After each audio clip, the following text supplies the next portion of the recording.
I am your host, Angela Alberti. Wherever you're tuning in from, it's very likely that you could be tuning in from Canada or the States or any other country. We want to thank you for spending some time for us. With that, I'm very excited about today's episode. We're sitting down with Alan, who's with Aikinu out of Canada, and we're going to be talking through a lot of different things. But before we get into it, Alan, would you mind letting the audience know a little bit about yourself and your role at Aikinu? Sure. So I am Alan Zel. First of all, thank you, Angie, for inviting me today. And I am Alan Zel, as you mentioned. I am president of Aikinu. We are an IT staffing company that focuses on what we call North Shoring, which is helping predominantly US, if not exclusively US companies, find great talent in Canada. And I'm also president and CEO of Zel Human Capital, a permanent executive search firm. Awesome. So you are in the staffing space. You call it North Shore. Many of our American listeners probably know it as Nearshore as well. It really is this movement that we see happening, or maybe, if you will, a resurgence in looking at international talent avenues to fulfill the need and the demand that we see happening. So we're going to be getting into so many different facets of what this consists of. But before we do that, let's take a step back. Let's walk down memory lane. I'd love to just hear your background and have the audience know about you and everything that's led you up into this point and this critical point in your career. Thank you very much. So I have been in recruitment for 25 years. It will be officially 25 years this year. Wow. I started in 1998. You've seen a few things, huh?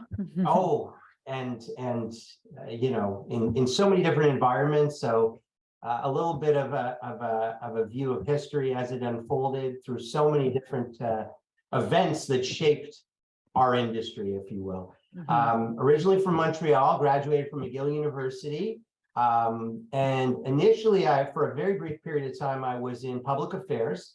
I had completed my master's at American University in Washington, D.C., and worked for a short period of time in DC in public affairs. And so I always felt that in some facet, corporate communications and applying business and communications was in my future.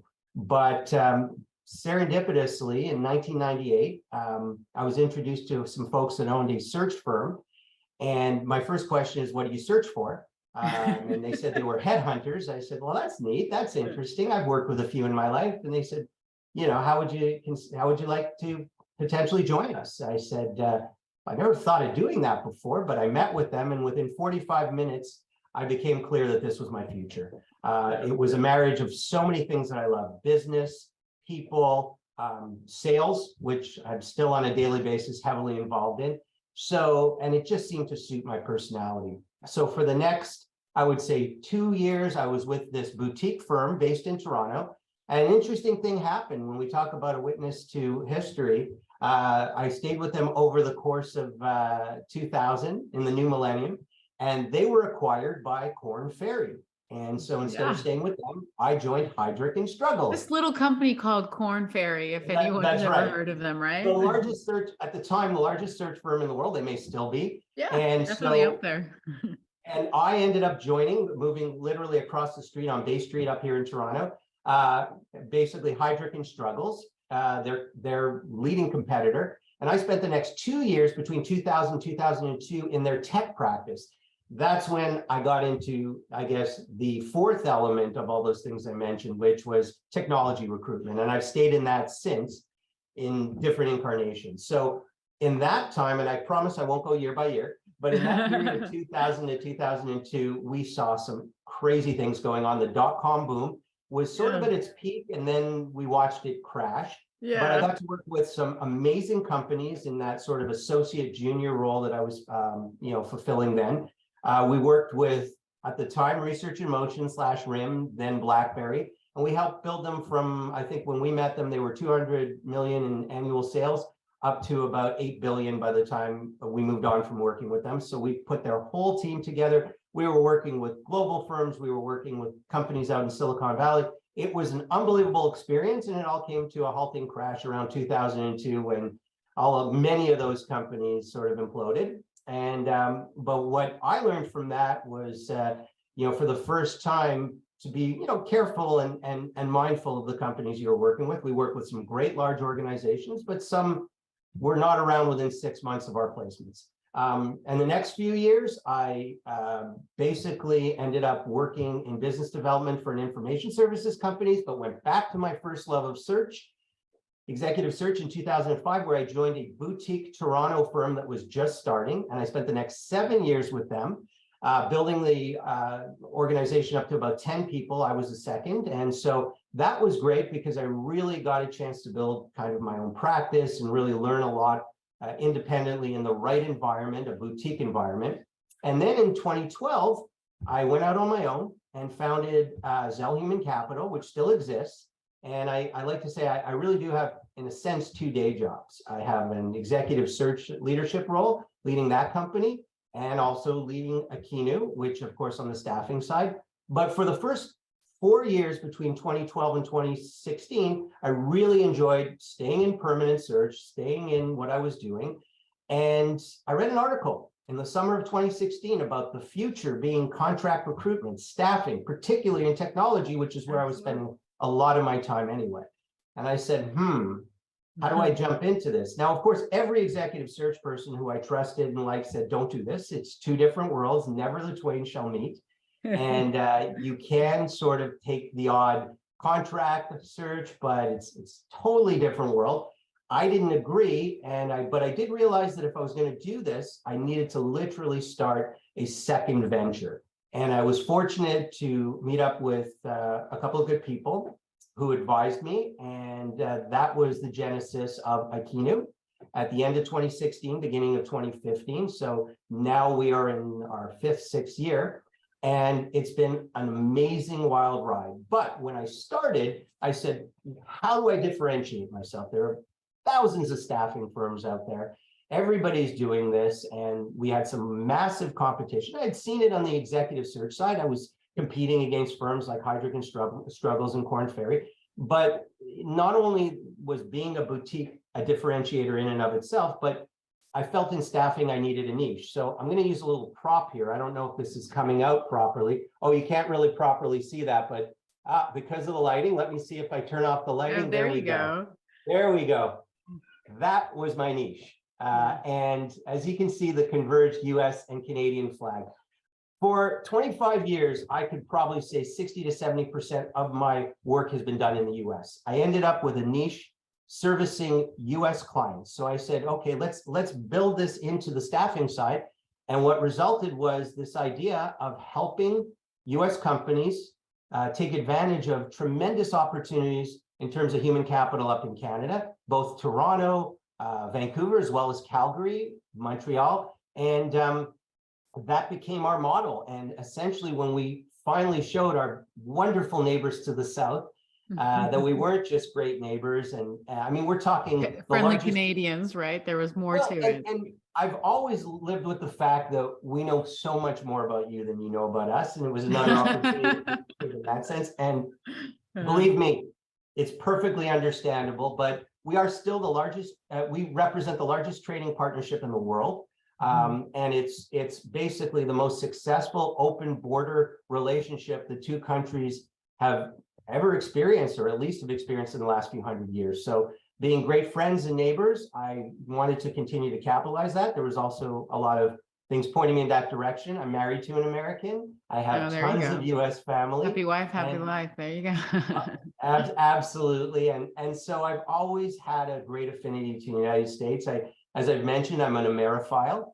And so with all that came an opportunity to really create this new model. And I'm happy to say it's really been well embraced. And as you said, whether you call it nearshoring or northshoring, it also builds on other models, which, as we know, some successful people that you happen to be associated with as well are enjoying in terms of LATAM and this idea of building really the Americas, if you will. Oh, I love that. Yes, I've not heard of it referred to that, but Canada is unique, and thank you for that, by the way. That's an awesome overview of just the timeline and some of the things that you've seen which come with so many different nuances tied to how the market's going and reacting at that certain point in time, and how the market ever changed because of that certain time. And we know the pandemic and what that's done. But certainly the onset of the pandemic has been this really difficult situation that employers and enterprise organizations find themselves in finding talent. And let's couple that with the most competitive market out there outside of healthcare during a global crisis on pandemic. It's definitely technology. So I'd love for you to set the landscape, right? Maybe it's that American that's listening in. Walk us through the Canadian talent market for technology specifically, and what you guys are looking at from a talent pool perspective, because I think this is fascinating. You've educated me on this, but I'd love for the listeners to know really what that landscape looks like. All right. Well, it gives me a chance to talk about and promote, as I say, with this convergence here. Now I can bring it up without glare. Yeah. Once again, the fact that there is not one market any more than there is one US market. And it comes back to a book that I read that was published in 1981. And I read this early in my career, but it influenced everything I've done since. And it's called The 9 Nations of North America by a gentleman by the name of Mark Garneau. And he was an academic, I think from Arizona, who redrew the map and basically said, there isn't this 49th parallel, which was the official border, the 49th parallel between our countries. That's the official one. It doesn't really exist. What really exists is regionalism and a series of mini nations or regions. And he gave them, I'm not going to go into it with the odds. He literally renamed all of these regions, but essentially he did it by geography, but it was more than that. He showed how geography affected culture and business and all these things. So for example, in his redrawn map, you have Southern California and Texas and the Southwest. You have Northern California along with the Pacific hub, but it extended in his map all the way up to Vancouver. Mm-hmm. And on the East Coast, he redrew the map to include Toronto and New York and Chicago all as one region. Quebec, where I'm originally from, got its own specific area, and that has to do with a bunch of political stuff that I'm not also going to get into today. But even Atlantic Canada, also known as the Maritimes, got redrawn along with New England, so Maine, Massachusetts. And the idea was, because of the geography, certain social and cultural and business trends were transcendent across those various regions.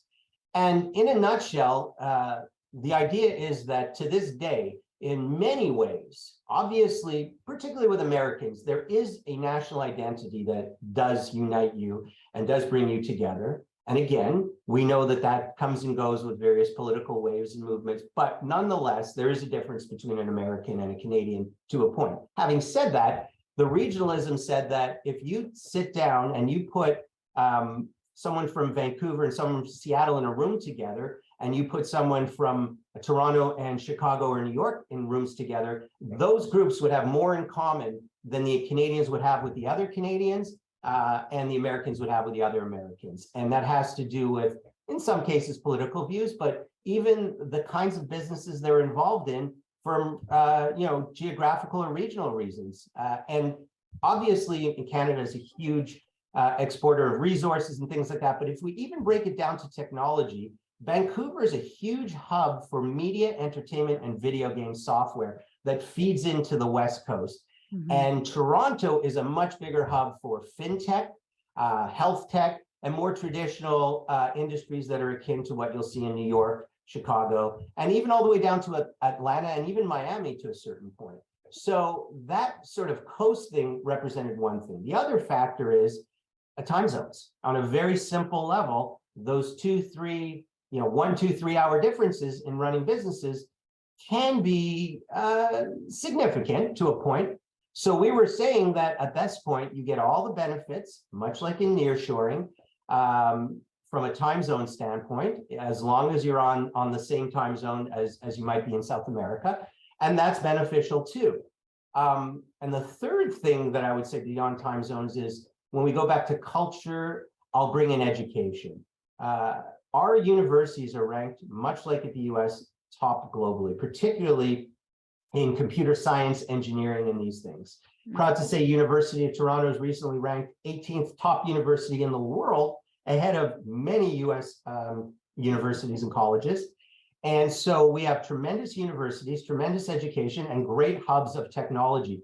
We even had our own little mini Silicon Valley here, which still exists and thrives in Kitchener-Waterloo, which originally was where Research in Motion or BlackBerry is. So we have very similar trends around technology that you would see in Silicon Valley or Boston or the greater Washington area, where we have a number of clients, Virginia, Maryland, and the like.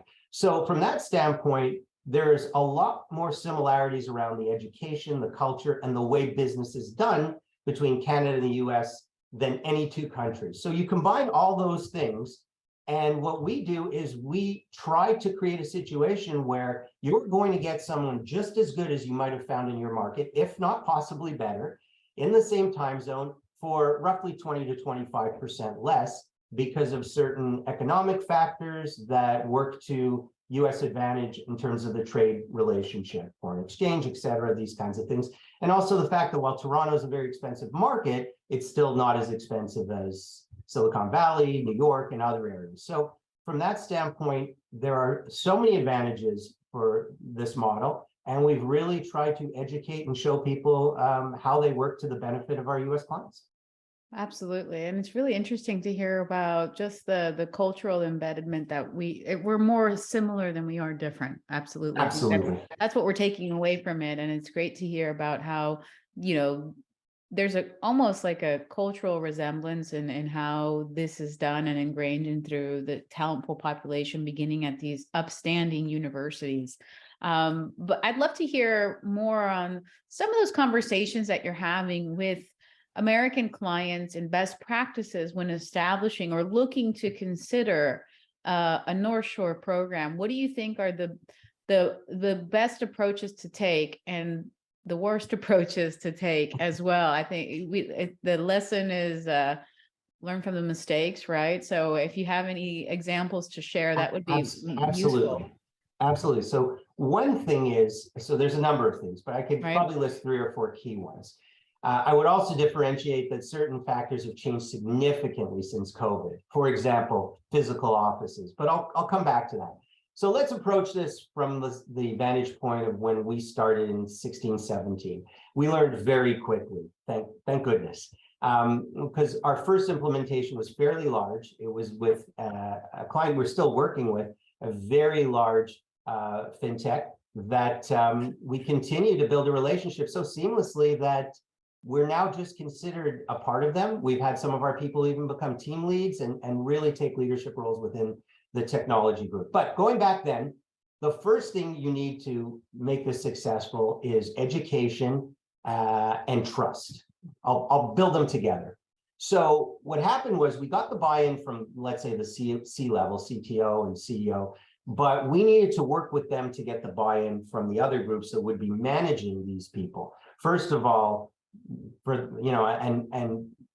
don't want to diminish how much Americans may know or may understand about Canadians, but on the other hand, I think we did have to educate them a little bit. And I was prepared for that. This wasn't my first rodeo, as you say. I just had done it in a different environment around executive search, and I hadn't done it on building teams like this. But the idea was to get these hiring managers to really understand that we were there to help them, first and foremost, that we were addressing needs to complement, and it was an augmentation rather than a replacement. So we could work with their leaders, with the C-level, to show them that we were there as friends. We come in peace, and basically show them that with a great understanding and building their trust, that we could build something extremely wonderful. But of course, we needed our first few placements and successes and wins to be able to do that as well. But along the way, we had weekly meetings, and there were many steps forward and a few steps back. And essentially, we wanted to show them that we were truly seeing them as part of the team. And I hate to say it wasn't too many, but there were some that felt threatened. Okay, the Canadians are coming to take our jobs. And that wasn't at all and is not at all what's going on here. There were plenty of opportunities. And in fact, the managers had to say, well, we've come here because there are gaps and and weaknesses in these various markets, hiring challenges, either not enough talent, supply or demand, what have you, but there wasn't enough supply. And so this is a way to offset that. But we were not coming to take over all their jobs. That wasn't feasible. That wasn't a goal. And that was not something that was ever going to happen. So once we built the trust, we had certain individuals go from healthy skepticism to being our biggest fans. And the lessons we learned were to be as diligent as we could in understanding their needs. I mean, some of these are basics that you would do in it with any client, but I think we were being a little more cautious in understanding that because of the nature of this, because of the newness of this, because we were unknown, we really needed to educate and really needed to work with them to build trust. And once that happened, by our second and third year, we were literally, it was a well-oiled machine and we were on our way and it was seamless. But I'd say the first 6 months, there were a lot of learnings. And as I said, 2 or 3 steps forward with a few steps back, but we made it through. And so that's something that was very important. Since COVID, a big change that's happened is not only are people now open to remote, meaning the client, but now they're encouraging it. We see this all around. Pre-COVID, there were certain clients that needed to have the individuals at the office every day. And yet other companies were being a little bit more progressive in allowing people to work remotely and allowing them the flexibility to work from home. And so that was a major competitive issue for us in finding talent. But in the end, we were able to, the problem somewhat took care of itself. When everybody went home with COVID, particularly in fintech, nobody came back. And I think at this point, we've seen the situations where brick and mortar is being divested. Maybe we could have a whole other topic to get into this in another podcast episode, but the changing landscape around remote working really changed it. The good part about it is all at that point they cared about was talent who could culturally fit in. I won't say it's a bad part. There was an element, and again, we could have a whole other discussion about this. I think a hub is right. I think continuing to have a hub for folks to meet, even if it's not daily, is a good thing. What happened was that unity that we were building along the way, both within our Canadian resources amongst each other, as well as with the Canadian resources and their US counterparts, became a little different once there was not a physical presence. It wasn't truly a Canadian office anymore, but a disparate set of Canadian remote people. But then again, that mirrored what was going on in the States. So it's not as though we were any different. It wasn't subjective to just Canada alone. It was really happening at every level across every organization. Super interesting. I love that take. Yeah. So, but now I would say, if I weigh everything out, the fact that everyone's remote has worked out to be an advantage, because we were not getting some great talent because the client wouldn't budge on even giving them partial flexibility. But now that's out the window, and it's allowed us to find even better areas. And I think that's reflective of the overall stat. I don't think that's unique to us, but I think it's opened up a lot of doors and opportunities in the staffing sector since remote has become the more common standard now. And absolutely press the fast forward button on globalization. All Absolutely. right. So now I've got to ask you, and maybe this is a trendy word, but I've got to throw it out there because I am a fan and a proponent of Canada and the way that they do certain things, right? Right. Part of that, though, is this whole concept of DE&I. And we see that at the top of the list when it comes to talent, usually in every single boardroom, there is a conversation on diversifying the makeup of the worker population. As a daughter of an immigrant, and I know that you have an immigrant background to your story as well, yes. I do feel like Canada's ahead of the game in certain retrospects on how they process foreign workers. But I'd love to hear your take on how a North Shore program can really lend itself to the overall DE&I approach that many of these companies are looking to take anyways. Can you expand on this? Absolutely. So let me start. I always feel like I have to apologize first for any attempt to say that we are ahead on this, or we are ahead in that. And what I always tell friends and family and anyone is, perhaps we are, but we're also a 10th your size. So God bless America for doing the best they can with so many people and so many issues. So we're able to manage things a lot easier because we are a 10th the size. So that affects a couple areas that affect the business. Very quickly, even healthcare. Because of universal healthcare, our employers don't have to take that burden. And that's been another way we've been able to show an advantage to US clients, because they don't have to take that burden on when they're, compared to the US, where healthcare is an exorbitant cost. Now, back to immigration itself, we have set up a system of immigration which has allowed for a much quicker and much more expedient processing of new Canadians. And I'll give you one example that's particularly relevant to the tech sector, and that is our expedited fast tracking of individuals that meet a certain set of criteria. And I have them written down somewhere, but I won't bore you with them. But basically, if they do hit the certain criteria around their education and around their level of experience that they may have had in their country, and we don't cherry pick certain countries, I think it applies to most, then they can be expedited within 90 days of their application, receive permanent residency. I know in the United States, a 90-day green card is not even feasible. I'm not going to suggest it's laughable to me. It really is. It's almost like, what? What? But it's crazy. It's incredible. So because of that, particularly in technology, but in other areas, it's allowed for us to again show another opportunity to the US and other global partners on why we have certain advantages that other nations don't have. And certainly our immigration system, the effectiveness, the efficiency of it has enabled us to take advantage of that from a business standpoint, both from diversity and just an ability to bring in the best talent from all around the world. Wow. Incredible.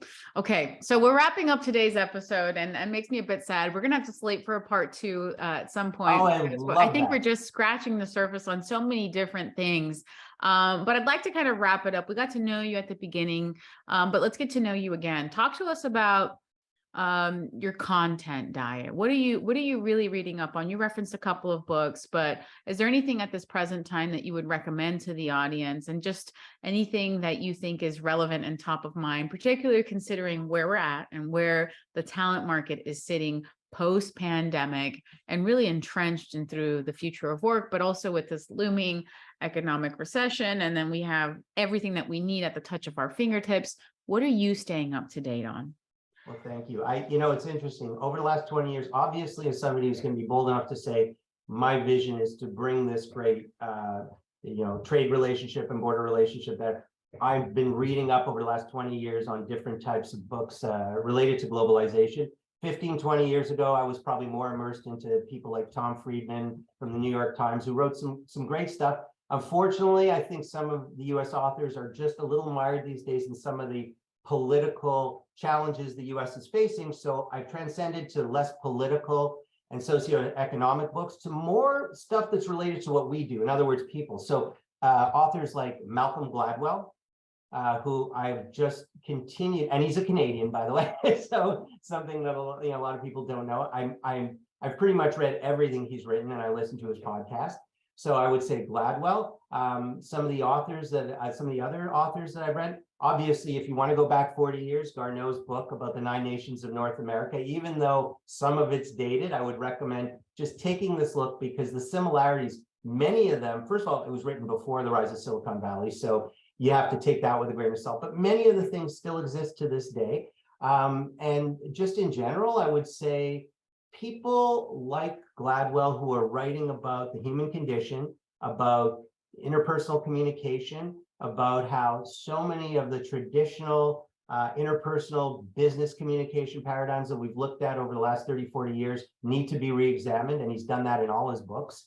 And I'm going to pull up what I have right here. I'm going to tell you what I'm reading right now. By the way, in the last year or two, I don't read. It's all audio. It's all audio now, right or wrong. I know that, I'm still consuming the information, but what I'm reading right now is The Psychology of Money by Morgan Housel. And I think it's a very interesting, it's a quick read, and it's basically, once again, taking conventional views of personal finance, of business finance and money management, and really going back to the fact that with all of the models and all the paradigms and all of the theory, it does come back to human behavior being having the biggest impact on our financial success, both positive and negative, and never to underestimate the power and the risk of ego. So Wow. regardless of whatever education or training one might have, ego is still the biggest driver. And Wow. right now on Netflix, it was just launched this week. We're going back on the 4-part series on Madoff. So, you know, I try to sort of get my information from all different sources and what have you. But yeah, I mean, again, I try to read 1 to 2 new books every month. And at this point, you know, I think it's been a huge help in sort of navigating these changing waters, particularly since the pandemic. That's awesome. Thank you for sharing that. I'm definitely going to have to look into the second one that you mentioned. What was the title Yes, again? I'll send it over to you. But Yes. it's really, really interesting. You had me at quick I like, read because I've got to be realistic with these expectations that I set upon myself. no, you're absolutely, this is a quick one, and it's the psychology of money. And That's right. I Awesome. like things that make us rethink and make us question our traditional assumptions.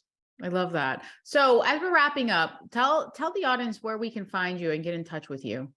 Okay, so you can check us out at Aikinu.com, and a little bit about our firm, where you will see in a nutshell the entire sort of North Shoring model as it's presented, a little bit about our process. You know, other than that, I look forward in 2023. I've said I'm going to try to get out there a little more, maybe get on some podcasts. So this is the first one. All right. Last time I've been on I was on a podcast was 2021, I think, or 2020. So this is my first podcast, but I want to start doing more of these because I've really enjoyed this conversation. I think a lot of that had to do with you. And so certainly you've made this a very comfortable experience. And I do want to come back because I think we've touched on a lot of things, but I think there's more to talk about. So I want to thank you again for having me on today. And I look forward to coming back and certainly continuing to talk with you about all sorts of these issues. Awesome. Awesome. Alan, thank you so much. It's really been just a really refreshing and interesting conversation with you today. And thank you to our listeners as well. As I wrap up every episode, one of the things I want to just be mindful of is the concept of time and giving time to listen in on today's episode and giving time to speak with me today, Alan. So thank you, everyone, for your time today. And I hope to see you, Alan, in another episode. And for our listeners, we will see you guys in the next episode.